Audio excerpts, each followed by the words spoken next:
Middle east में चल रहे अमेरिका इजराइल बनाम ईरान के वॉर पर राजनीतिक और कूटनीतिक विश्लेषण तो हर तरफ हो रहा है। कौन सही, कौन गलत और क्या होगा इसका असर इंटरनेशनल पॉलिटिक्स पर। लेकिन इंटरनेशनल पावर बैलेंस पर इसका जो भी असर हो, विश्लेषण की जरूरत तो आज जियो पॉलिटिक्स से ज्यादा जियो इकोनॉमिक्स की है। मंथन इस बात पर जरूरी है कि ऑयल कंट्रोल के इस वॉर का इकोनॉमिक फॉल आउट क्या है, कितना गहरा असर छोड़ेगी यह लड़ाई वैश्विक अर्थव्यवस्था पर, अमेरिका के लिए क्या है रियल इकोनॉमिक कॉस्ट इस वॉर का, इंडिया को कितनी कीमत चुकानी पड़ेगी एक ऐसे वॉर की जिसका कि देश के साथ कुछ लेना देना ही नहीं है, क्या मायने हैं इस वॉर के आम आदमी की जेब पर, और सबसे अहम सवाल तो ये कि देश और दुनिया को कितना रिकवरी टाइम लगेगा इस वॉर के बाद भी।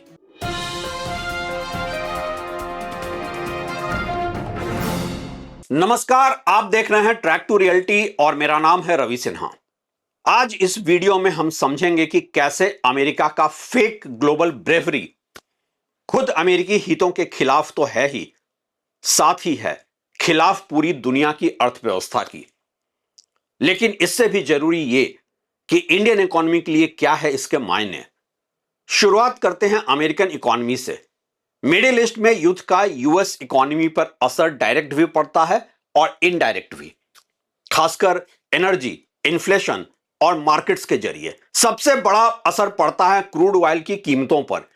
यूएस खुद बड़ा प्रोड्यूसर है, लेकिन ग्लोबल ऑयल मार्केट आपस में जुड़ा हुआ है।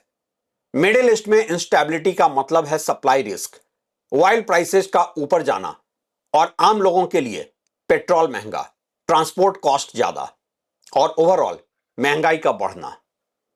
जब ऑयल और शिपिंग महंगे होते हैं तो रोजमर्रा की चीजें महंगी होती हैं। यूएस में ऑलरेडी इन्फ्लेशन सेंसिटिव इशू है। इससे फेडरल रिजर्व इंटरेस्ट रेट्स कम करने में डिले कर सकता है। स्टॉक मार्केट रिएक्शन भी देखें तो शॉर्ट टर्म में डर का माहौल है और मार्केट गिर रहा है। इस वोलेटाइल स्टॉक मार्केट की वजह से इन्वेस्टर्स सेफ असेट्स में जाते हैं, जैसे कि गोल्ड, बॉन्ड्स। हालांकि कई विश्लेषकों का मानना है कि लॉन्ग टर्म में अमेरिकी डिफेंस कंपनीज को फायदा होगा, जैसे कि लॉकहीड मार्टिन या रेथियन टेक्नोलॉजीज जैसी कंपनियों को। लेकिन overall cost and benefit analysis में कॉस्ट ज्यादा है और बेनिफिट कम अमेरिका के लिए। वॉर का ट्रेड और सप्लाई चेन पर भी असर दिखने लगा है, और अगर कॉन्फ्लिक्ट खींचता है लंबा तो शिपिंग रूट्स जैसे स्ट्रेट ऑफ हॉर्मुज और भी ज्यादा रिस्क में आ जाते हैं। ग्लोबल ट्रेड स्लो हो सकता है, इससे यूएस इंपोर्ट्स महंगे हो जाते हैं। डॉलर्स पर क्या असर है? क्राइसिस में यूएस डॉलर अक्सर स्ट्रांग होता है एक सेफ हेवन के तौर पर। लेकिन आज अमेरिका खुद बुरी तरह से फंस गया है ईरान में, और लंबे वॉर का मतलब है यूएस मिलिट्री स्पेंडिंग का बढ़ना, और इससे फिस्कल प्रेशर और भी बढ़ेगा। यूएस के लिए वॉर कॉस्ट यह है कि गवर्नमेंट स्पेंडिंग और डिफेंस स्पेंडिंग बढ़ने वाली है। यूएस बजट डेफिसिट बढ़ेगा और शॉर्ट टर्म में इकोनॉमी को सपोर्ट देना मुश्किल होगा। लॉन्ग टर्म इंपैक्ट अमेरिका के लिए यह है कि ये डेट प्रॉब्लम और बढ़ेगी।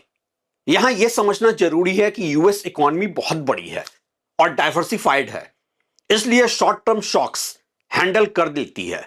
लेकिन प्रोलॉन्ग्ड वॉर का मतलब है सीरियस प्रेशर। बॉटम लाइन यह है कि मिडिल ईस्ट वॉर का यूएस इकोनॉमी पर असर गंभीर है। Oil, inflation trigger, Fed policy delay, market volatility, trade risk, defence spending, हर फ्रंट पर अमेरिका के लिए चुनौती है। शॉर्ट टर्म में अगर अनसर्टेनिटी है तो लॉन्ग टर्म में सब कुछ इस बात पर डिपेंड करता है कि वॉर कितना लंबा चलता है। वर्ल्ड इकोनॉमी पर इस वॉर के इंपैक्ट को देखें तो मिडिल ईस्ट में युद्ध का असर पूरी दुनिया की इकोनॉमी पर चेन रिएक्शन की तरह फैलता है, खासकर ऑयल, इन्फ्लेशन, ट्रेड और मार्केट्स के जरिए। ऑयल प्राइसेज एक ग्लोबल शॉक को ट्रिगर कर देती है, क्योंकि मिडिल ईस्ट दुनिया का सबसे बड़ा ऑयल रीजन है। वॉर का मतलब ही है सप्लाई रिस्क, ऑयल प्राइसेज में अचानक स्पाइक, और इसका असर यह कि दुनिया भर के देशों में फ्यूल महंगा, ट्रांसपोर्ट कॉस्ट ज्यादा और हर चीज की कीमत बढ़ना तय। यानी ग्लोबल इन्फ्लेशन बढ़ जाती है। इन्फ्लेशन सीधे तौर पर इंटरेस्ट रेट्स क्राइसिस की वजह बनता है। जब ऑयल और शिपिंग महंगे होते हैं तो डेवलप्ड कंट्रीज में इन्फ्लेशन कंट्रोल मुश्किल हो जाता है और सेंट्रल बैंक्स जैसे federal reserve interest rates high रख सकते हैं। इससे लोन्स महंगे हो जाते हैं, बिजनेस इन्वेस्टमेंट कम हो जाता है और इकोनॉमिक ग्रोथ स्लो हो जाती है। ग्लोबल ट्रेड और सप्लाई चेन रिस्क एक अलग ही चैलेंज है। की रूट्स जैसे strait of Hormuz, red sea conflict बढ़ने पर शिपिंग डिसरप्शन की वजह बनते हैं। फ्रेट कॉस्ट और डिलीवरी डिले होने लगती है। स्टॉक मार्केट्स में इन्वेस्टर पैनिक होते हैं और शॉर्ट टर्म में मार्केट्स गिरते हैं। सेफ असेट्स, गोल्ड, डॉलर महंगे होने लगते हैं। हालांकि इस बार गोल्ड अलग ट्रेंड दिखा रहा है और इसकी वजह कई और हैं। वॉर के बीच गोल्ड के ट्रेंड को लेकर मैंने एक डिटेल वीडियो बनाया हुआ है और इस चैनल पर आप उसे देख सकते हैं। हमारे सब्सक्राइबर्स ने तो वीडियो शायद देखी भी होगी और आप सब लोग भी इस चैनल को सब्सक्राइब करके एक स्वतंत्र और निष्पक्ष मीडिया का हाथ मजबूत कर सकते हैं। वीडियो को ज्यादा से ज्यादा लाइक, हाइप और शेयर करें। ऐसे वॉर की वजह से लॉन्ग टर्म में भी अनसर्टेनिटी बनी रहती है और इन्वेस्टमेंट डिसीजंस डिले होते हैं। कंट्रीज पर अलग अलग असर हो सकता है। ऑयल इंपोर्टिंग कंट्रीज जैसे इंडिया, यूरोप सबसे ज्यादा नुकसान में रहेंगे। इंपोर्ट बिल बढ़ेगा और साथ ही बढ़ेगा करेंसी पर pressure. Oil exporting countries Saudi, UAE को भी इस बार फायदा नहीं होगा हाई ऑयल प्राइसेस का, क्योंकि उनका रेवेन्यू और इंफ्रास्ट्रक्चर बहुत ज्यादा हिट हुआ है ईरान के जवाबी कार्रवाई से। बढ़े हुए डिफेंस स्पेंडिंग की वजह से अमेरिका भी प्रेशर में है। हां, रूस और इनडायरेक्टली चाइना जरूर बेनिफिशियरी हो सकते हैं मिडिल ईस्ट वॉर के। आगे दुनिया के मेजर देशों में डिफेंस स्पेंडिंग में बूम आ सकता है। वॉर की वजह से कंट्रीज डिफेंस पर ज्यादा खर्च करते हैं। डिफेंस कंपनियों को फायदा हो सकता है, लेकिन गवर्नमेंट डेट बढ़ेगा और सोशल स्पेंडिंग कम हो सकता है। वर्स्ट केस सिनेरियो, अगर वॉर बड़ा हुआ और कॉन्फ्लिक्ट एस्केलेट होता रहा तो ऑयल $150 प्लस जा सकता है, जिससे कि ग्लोबल रिसेशन रिस्क बनता है। ट्रेड स्लोडाउन और फाइनेंशियल मार्केट्स क्रैश की संभावना बनती है। हर वॉर का इंपैक्ट सेम नहीं होता है। कॉन्फ्लिक्ट छोटा रहे तो लिमिटेड इंपैक्ट है, लेकिन मिडिल ईस्ट जैसे लार्ज रीजनल वॉर का मतलब है ग्लोबल क्राइसिस। बॉटम लाइन यह है कि मिडिल ईस्ट वॉर का मतलब ऑयल शॉक, इन्फ्लेशन बढ़ना, ग्रोथ स्लो होना और ट्रेड डिसरप्शंस। मार्केट अनस्टेबल दिख रहे हैं और जितना लंबा और बड़ा यह वॉर होगा उतना ग्लोबल इकोनॉमी पर प्रेशर बढ़ेगा। अभी आपके लिहाज से सबसे अहम सवाल, इंडिया की इकोनॉमी पर क्या इंपैक्ट है? क्या मिडिल ईस्ट में युद्ध का कोई असर है इंडिया पर?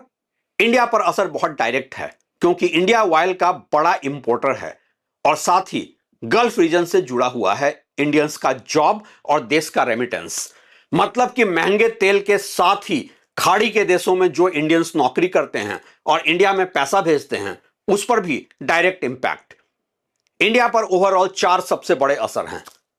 पहला, पेट्रोल डीजल, जो सबसे इमीडिएट असर करता है, क्योंकि इंडिया 85% क्रूड ऑयल इंपोर्ट करता है।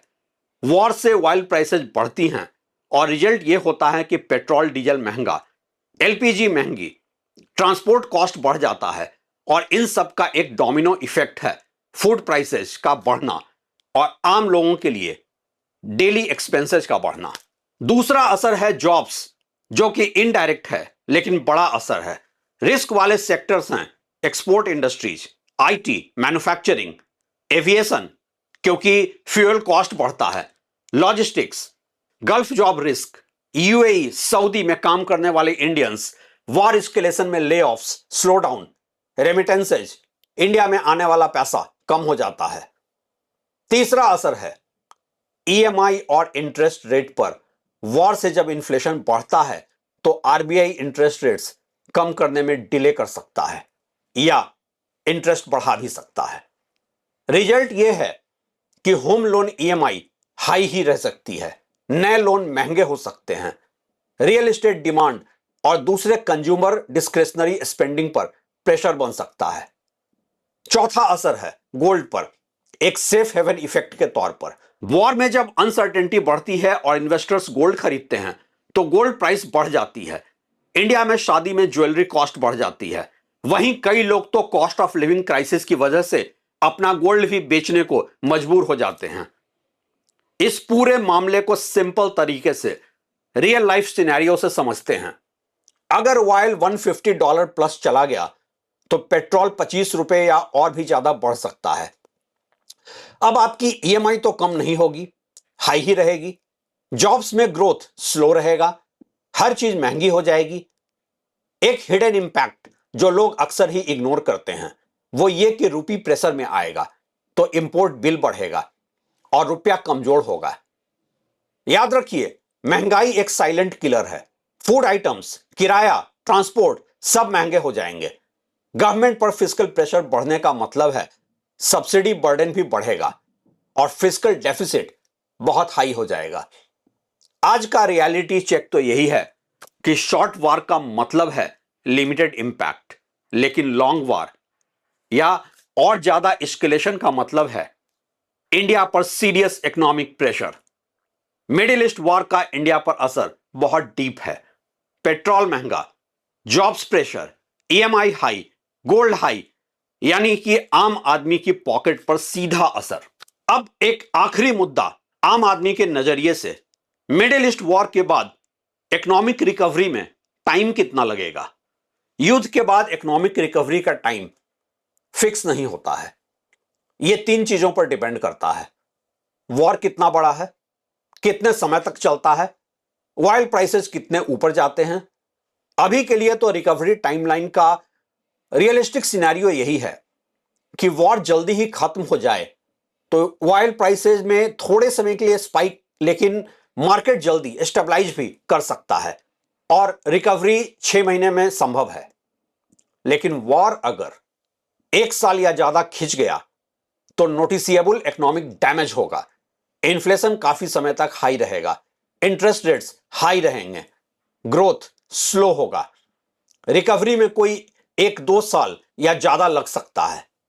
एक वर्स्ट केस सिनेरियो यह है कि अगर यह वॉर लार्ज रीजनल वॉर बन जाए और कई देशों की इन्वॉल्वमेंट हो जाए तो ऑयल प्राइसेज $150 प्लस लंबे समय तक रह सकती है, जिससे ग्लोबल रिसेशन रिस्क और ट्रेड डिसरप्शन का खतरा है। ऐसे में रिकवरी में 3 से 5 साल या और भी ज्यादा लग सकता है। पास्ट में क्या ट्रेंड देखने को मिला है? 1990 के गल्फ वॉर में ऑयल स्पाइक शॉर्ट टर्म था, रिकवरी रिलेटिवली फास्ट थी, कोई 1 साल का वक्त लगा था। 2003 के इराक वॉर में लॉन्ग टर्म इंस्टेबिलिटी रही थी। ऑयल वॉलेटिलिटी के बीच रिकवरी स्लो था और कई साल लगे थे। रसिया यूक्रेन वॉर से एनर्जी क्राइसिस हुआ था यूरोप में और इन्फ्लेशन स्पाइक के बाद रिकवरी अभी भी चल रही है। की फैक्टर यह है कि ऑयल ही गेम बदलता है। अगर ऑयल जल्दी नॉर्मल हो गया तो रिकवरी फास्ट, अगर ऑयल लंबे समय तक हाई रहा तो रिकवरी स्लो। क्या इंडिया और इंडिया के लोग अफोर्ड कर सकते हैं ऐसे long term market volatility, high inflation, salary का ना बढ़ना और overall cost of living crisis? यह वाकई सोचने का समय है। लेकिन क्या आप सोच भी रहे हैं कि मिडिल ईस्ट के वॉर से आपकी जिंदगी पर क्या असर है पड़ने वाला? अगर हां, तो आप अपनी सोच हमारे साथ शेयर कर सकते हैं। हम अभी इस पर आगे और भी बात करेंगे। शुक्रिया।